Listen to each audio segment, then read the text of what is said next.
Lynn Street Market, not a what you won't sell. Yeah, me ask you to Lynn Street Market, not a what you won't sell. Oh, la, la, la, la, la, la. That's a Saturday night. What a night. What a Saturday night. Watch it.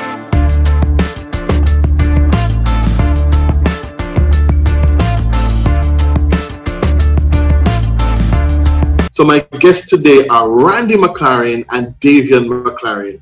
Just how do you do? Greetings. Greetings, Fabian. All is well? Great to be here. Great to be here. Good. So talk to me. How COVID-19 been treated you? I was supposed to have, been getting married in April.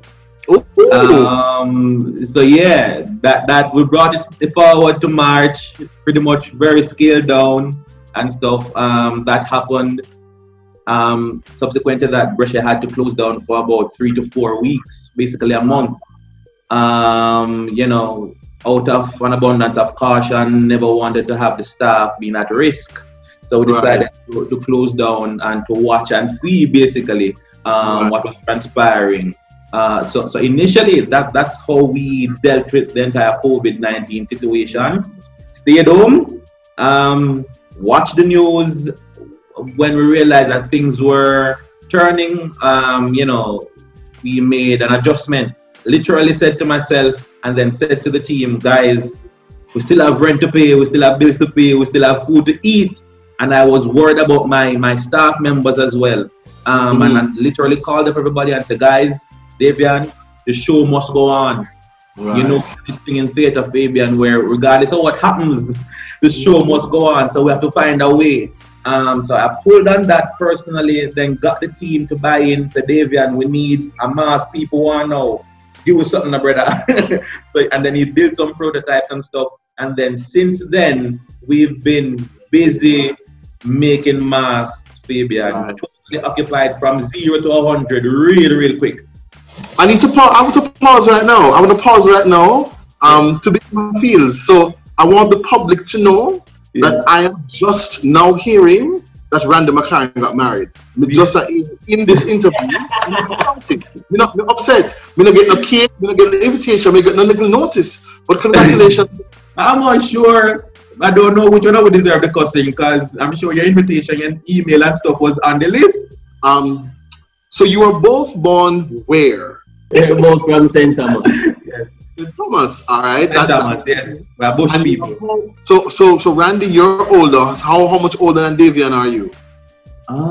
You're 26 now. I'm at 32. So that's what, 6 years? 6 years. I think we're 5 years apart. 5, it should be 5, but weird. Fabian and people listening and watching, I stopped counting my age from I turned 30.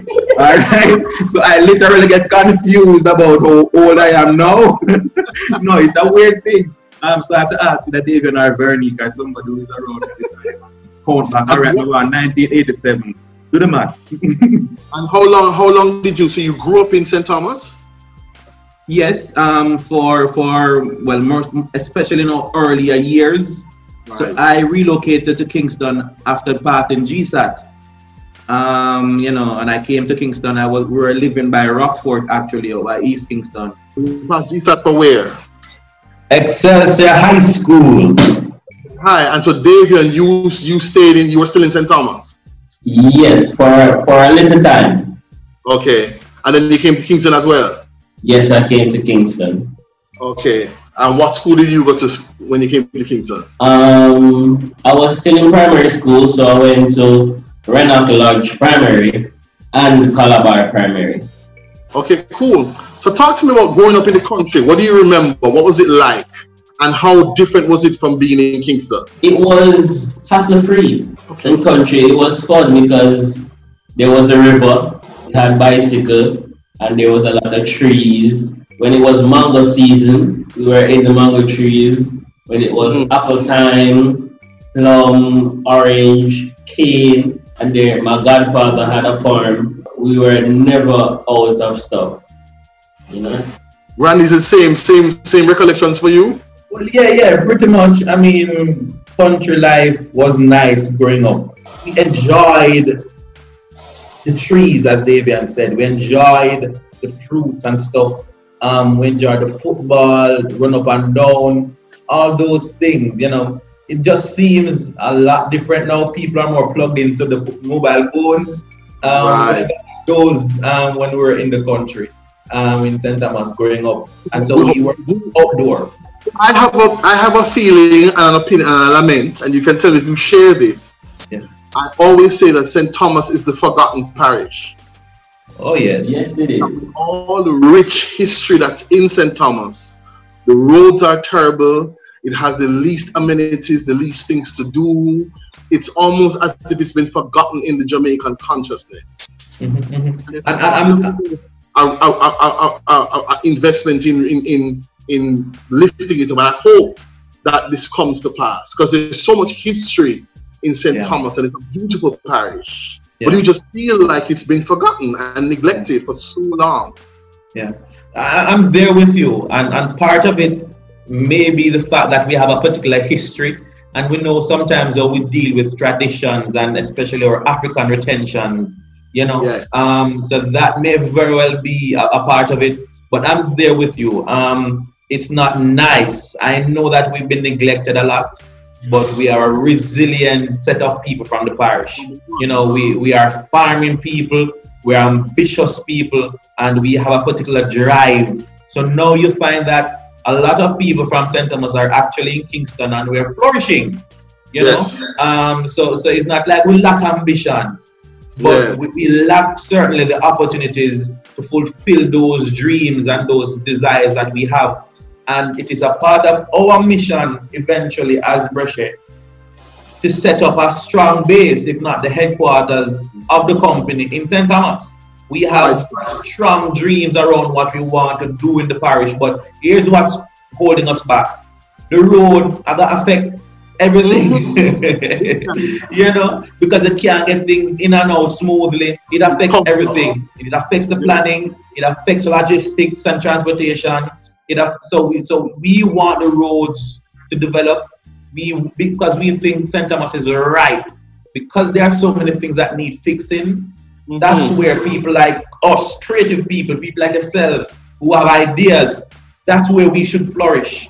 But there are the infrastructure shortage, and the lack of proper infrastructure is what's affecting us. Interestingly, my father's is from St. Thomas. My father and his grandfather, they're originally from St. Thomas. Okay. My mother is from Catholic. I also have roots in St. Thomas. I didn't know that. So Randy, you went to Excelsior, and David, you went to which high school?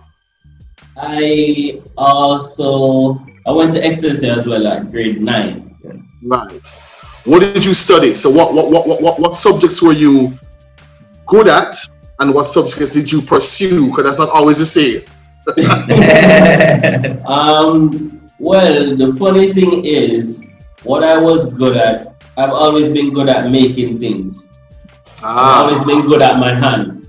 So I did the arts, visual arts, I did auto mechanics, I did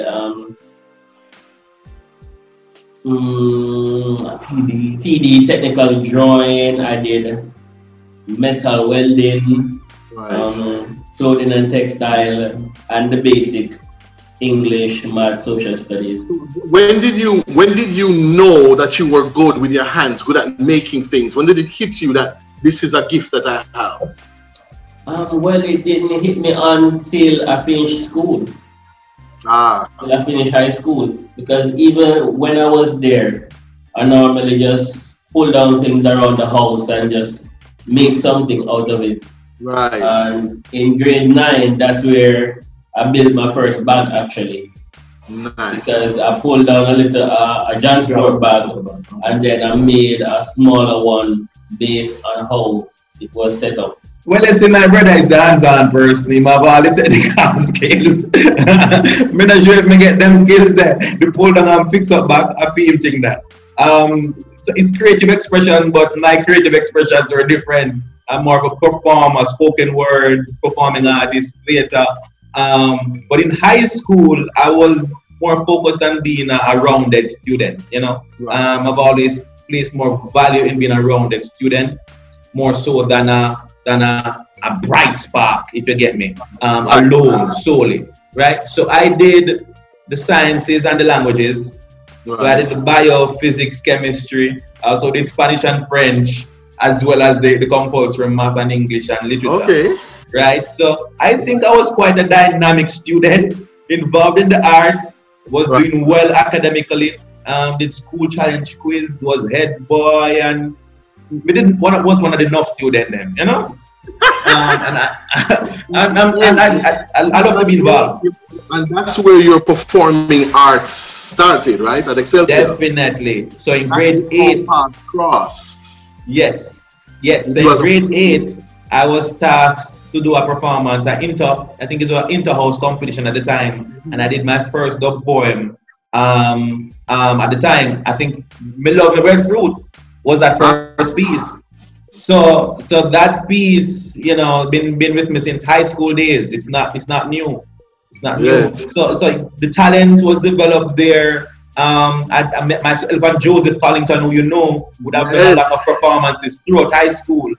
Yes. You know, and I was head boy, Joseph was deputy. And so we came up through the drama club, and then both of us entered Jamaica Youth Theatre, where we started doing productions and stuff like that. Right. And then Davian, you also dabbled in performing as a stage manager, technical crew. How did that happen? Yes. So as I said, Randy started university by that time while I was finished high school, and he introduced me to Nadia Roxborough, and she asked me if I'm not doing anything, I can come and do some work at the Philip Sherlock Center for Creative Arts.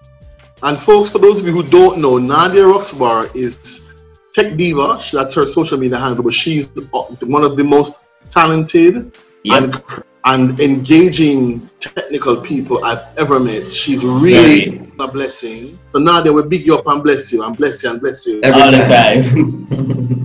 And so you did stage management for a while, and then you moved on to what, Davian? Well, I was doing 2 jobs at that time. So I was at UA doing the stage management thing in the evenings, and in the daytime I was working by Amar's, which is a clothing store downtown. Right.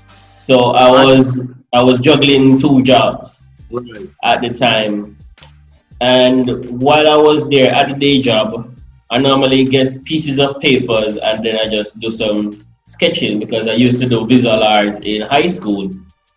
So I had a machine, so when I'm home I just do a little thing. Right. And that's where it came up to, the idea came from, to say, hey, I have some drawings of bags, and then I just started to experiment on making it. And one of my favorite Jamaican sayings is, what is feel cannot be unfeel. And there's a scripture in the Bible that says, a man's gift makes room for him. Yeah. And I find a lot of people, when I talk to them in the workshops, they don't know what their gift is. Yeah. They don't know what their passion is, because they've never paused to think about it. You know, nobody's ever given them space, because it's so important, because we don't get these gifts accidentally. True. We don't get these passions accidentally, and they keep coming back in our lives for a reason. And then tying, and I love the beauty of this tying, Randy.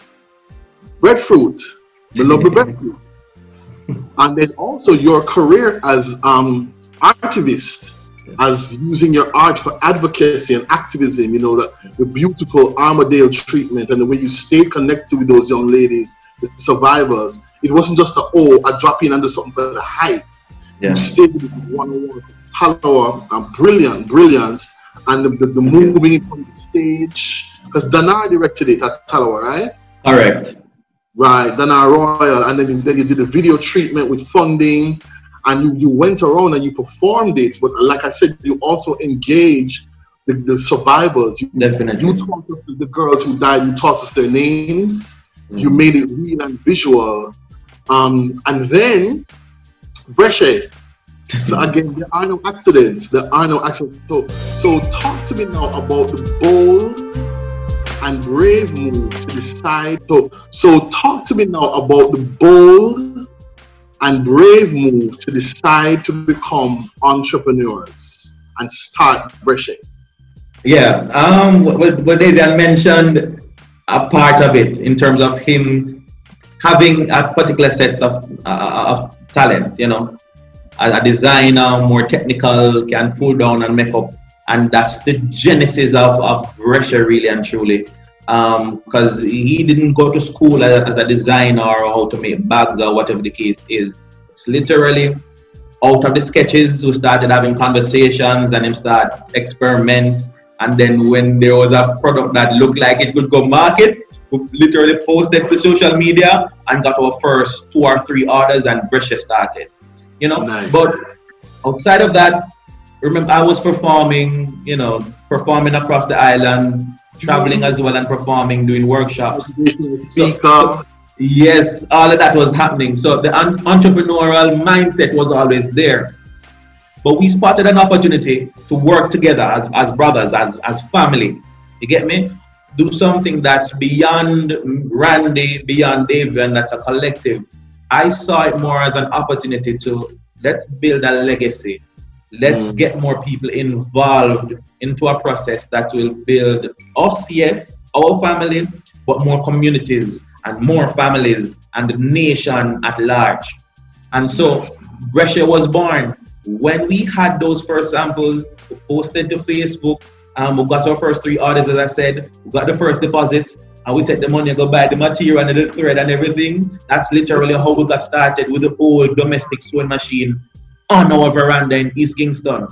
Nice. I'm saying this because people need to know that you don't need a wealth of things to get going. No. You need to have the dream and you need to have the ambition to back up the dream. You get me? And so we have a core value that says, Fabian, collaborate to be great. And we started off with collaboration, and Bresheh will always be about collaboration. And we decided to name the company Bresheh for several reasons, because we went through different iterations of what the name could possibly be. Two for sure is that we wanted something that represents Jamaica, our culture, our vibe, our energy. And so I said to myself, okay, I have a poem called Me Love Me Breadfruit. Maybe it was the most popular, maybe after Armadale at the time. We are from St. Thomas. The first breadfruit tree was planted in Bath, in St. Thomas. You get me? Yes. And now where we're from, breadfruit is Bresheh. So we say, you know what? Why wouldn't us call this thing Bresheh and done? When people come to Jamaica and them going back overseas, them suitcases are full of power. The breadfruit, Bresheh. There was so many different cultural relevance, and time for Bresheh. We just decided to run with it. We said our tagline is pick right at the time, because they are pick Bresheh, or you pick our bag, our products, because it's the right pick. You know, so a lot of playing on the word and the concept. But it was scary, but don't think we were thinking about being scared or afraid at the time. We're just doing. It's amazing because now we think about it, we're just doing. I love the fact that you talked about not focusing on the fear, because fear will cripple you. Okay. Fear will stop you. Fear will say, suppose this don't work, then I'm gonna laugh after it, suppose we lose the money. And I always say to people, you know, the power in the Nike thing, just do it. Just do it. And if you buck the toe, get up. You put on like a bandage for the toe if it bruises up, and keep going. Go again. Fear will cripple you and make you not do anything. And you know my thing, Randy. My mantra is Bresheh will be the bag of choice in Jamaica. But I can't about that foreign brand. Bag of choice. And when it is September morning, when schools reopen, or in August, throughout. And then I love the fact that you diversify the brand now. So you not only make school bags and knapsacks and rucksacks, but you make duffel bags and Bresheh, everything Bresheh. And I think it's really important, and one of the things I talk about you guys a lot, because I think it's important to tell the stories of young people, of ordinary youths who have a dream, who have a goal, who have a passion, who decide to step out on faith. But also, I think, beautifully, to work together as brothers. You know, sadly, and we know to hear this a lot, you know, you hear such awful stories of mistrust in families and people who just, you know, them not deal with them family. And there's often so much infighting and jealousy. And it's beautiful to see the two of you as young men who decide that we're going to come together as brothers and start this business, launch out on this journey, this Jamaican brand. How many staff you have now? How many people you have working for you now? It's about 12. 12. Wow. Yeah. So it's from the veranda to now we're in a house in Portmore, you know, because we need a bigger space now to keep hold everybody. Spaces and movement. Yeah. So 12 people, and yes. So that doesn't include the 12 you and Bernie. No. So your team is like at least 15 people. Correct. Nice. What is the most satisfying experience you both had on this Bresheh journey so far? Well, it's two for me. When the customer receives the product and they're happy with their order, and when the staff is happy. Nice. Yeah, and those what I'll say is will be captured by those two. It's that interesting dichotomy between the customer, the client, and our staff or members of the team. We call them dream makers, by the way. We don't call them machine operators, they're dream makers.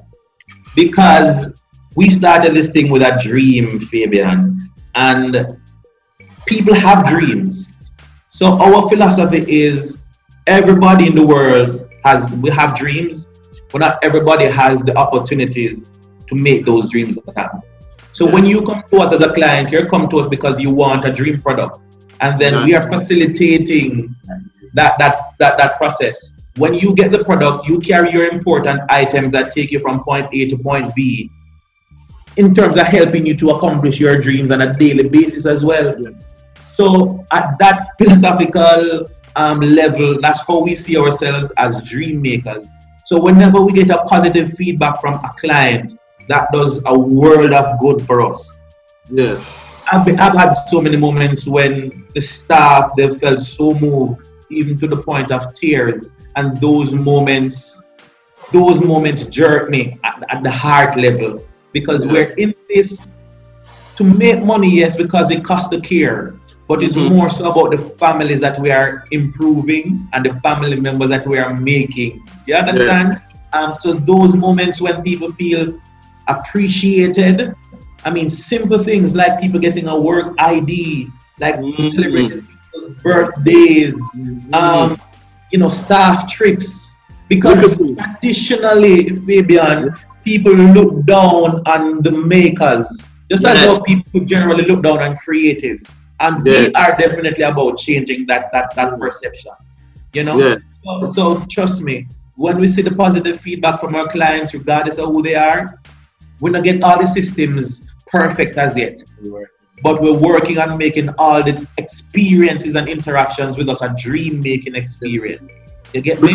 And I want to use this opportunity to say to your viewers as well, yes, Fabian has been a great supporter for us from day one. And I just know when things start happening. You get me? Him have bags, backpacks, him have masks, and him get things for him, tribes and cover teams, and when he's done events, gifts for our poet laureate, what's her name, Lorna. Miss Lorna, and she said she loved it. She said she came to the university proudly, because you know had Miss Lorna put on it. Yeah, man. Yes, she said that to us directly as well. Yeah, and it's important, so many Jamaicans and so many young black men don't think their dreams are important. True. Don't think their dreams are valuable. Sometimes have forgotten how to dream, because the dreams have been squashed. They've been told, you can't, you don't have the links, you can't achieve that. And I think the idea of dream making is so important and so powerful. So it's not just a brand to make money, there's a mechanism behind it.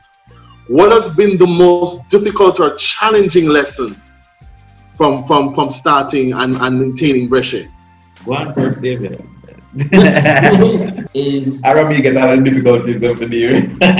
probably is on your end, because the way I deal with the difficulty is not to look at it from a negative perspective, but instead to put that energy towards finding the solution to that problem. So when the problem comes, I don't put the energy to say, oh, why you never do that, why that never finish, why we never get that done, but put it towards what can we do to fix it so that way it doesn't happen again, so that way it doesn't affect anything else. Because solution focus, not problem focus. Yeah, because your focus on the problem is not going to be fixed. Yes. So you need to focus on the solution and not the problem or what caused the problem, but to get it fixed. So I don't think it has been anything challenging like that. It's just that we redirect the energy towards getting it done. So now you make knapsacks, rucksacks, duffel bags, you make your office bags, you have things that you can wear on your hip, things you can wear to a party, custom design things for people, and masks. Where can people find you? So what social media platforms are you on? We are on all the social media platforms. You can find us on Instagram, you can find us on Facebook, Twitter. We have 2 handles on Instagram. We have Bresheh, and Bresheh is spelled Bresheh. And we also have Roast by Bresheh. Yes, because I want to say this before we leave. I mean, the products are the physical manifestations of what we do. But we really exist to create a world where families are purposeful and prepared for life. And because we've lived certain things, and there are certain things that we see as gaps. As Davian said, if we were better prepared, then we'll be further ahead. And we want to do our part to make sure that everybody is purposeful and prepared for their dreams and making their dreams happen in life. And so the bags help you to do that. But in another realm, Fabian, my performances hopefully help you to do that. You get me? And the messaging, and so the type of work that you do, the workshops, the plays, the theater, help people get purposeful and prepared. You know? And so we want people to remember that it's more than money for us. It's more about the families that we're impacting and improving. And that's what we're about. They can also email us. Sales at Bresheh is very easy. And 879-115, people can call and WhatsApp us, and we'll be ready and waiting to collaborate to be great. Nice, awesome. So everybody who comes on the show here has to play a game. What? You pick a game and we play it. So you have 5 choices. So one is a spelling challenge. One is what we call rapid fire, where I say some words and it's the first thing that comes to your head. Another one is, let me ask you something. That's some random questions from your life. Then there's one called mix up and blender. Have mercy. Personal, slightly risque questions. And the other one is Jamaican trivia. So your choices are Jamaican trivia, mix up and blender, let me ask you something, rapid fire, or spelling. What are you choosing? Well, we choose one submarines each. One first. Oh, that's up to you. That's up to you. So you can decide to pick one. Which one you want? Which one you don't want? We don't think Jamaican trivia. You don't know the Jamaican trivia. It depends on what Fabian have up him saying. Alright, let's try the Jamaican trivia.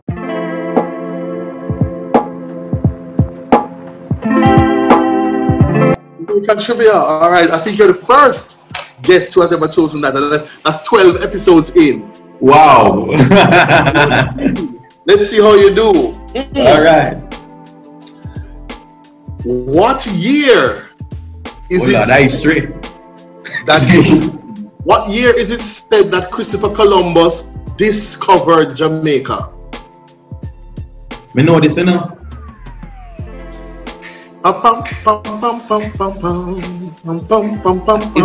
Is 1854? No. There's 62. 4 in there at the end. 1494. 1494, I make history bad. Me know it, you know. What name of the indigenous people that were living here when Columbus did last and reach here? Tainos. Tainos. And we used to call them what before? Kalinagos. And Arawaks. And we found them language name Arawaks. Do you know? So Columbus came here and claimed we land and take we land for the Spanish.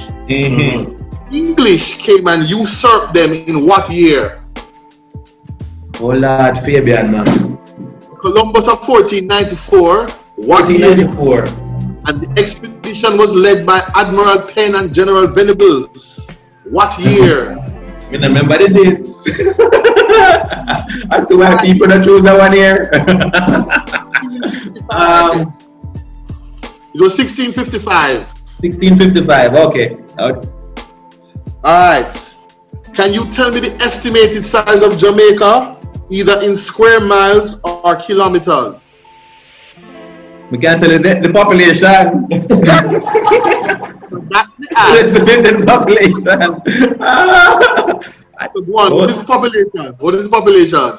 Jamaica? Yeah. Over 2.7. Closer to 2.9 thereabout. I don't remember the measure. One of them have going per 4 in 8. That's the square miles.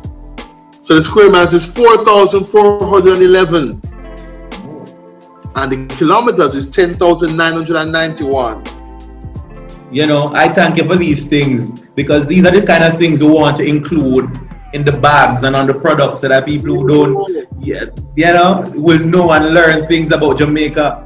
Alright, so here's one that might be easier. Yes. Tell me or sing me the verse and chorus of one Jamaican folk song. The verse and chorus. The verse and the chorus, the entire verse and chorus? Well, the verse are usually short, or the chorus of a Jamaican folk song. Alright, which one I know? Me know these things in it, but you know the brain freeze. And you know these things in a folk song. Linstead Market. Linstead Market. Yeah, me can go a Linstead Market, not a what you won't sell. Yeah, me can go a Linstead Market, not a what you won't sell. Oh la la la la la. That's a Saturday night. What a Saturday night. Watch it. Everybody come feel up with them woman no bring. Everybody come feel up with them woman no bring. Pull up. Alright, so you have a choice of 2 now.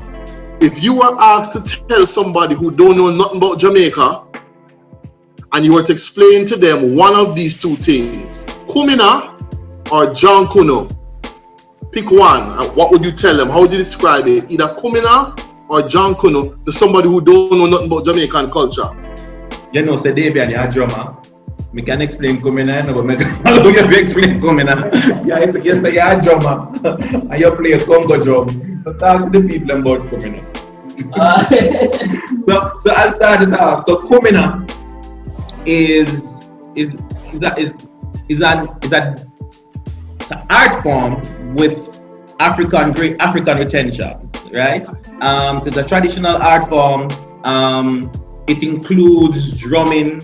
It also includes movement with particular rhythmic patterns and holy pat dip and you know, again, African influenced movements and stuff like that. And then the drumming and the particular beat and rhythmic pattern that you have is again something that's an African retention for us. And what is very important, in addition to a particular drumming rhythm, yes, what is a significant dance feature in Kumina?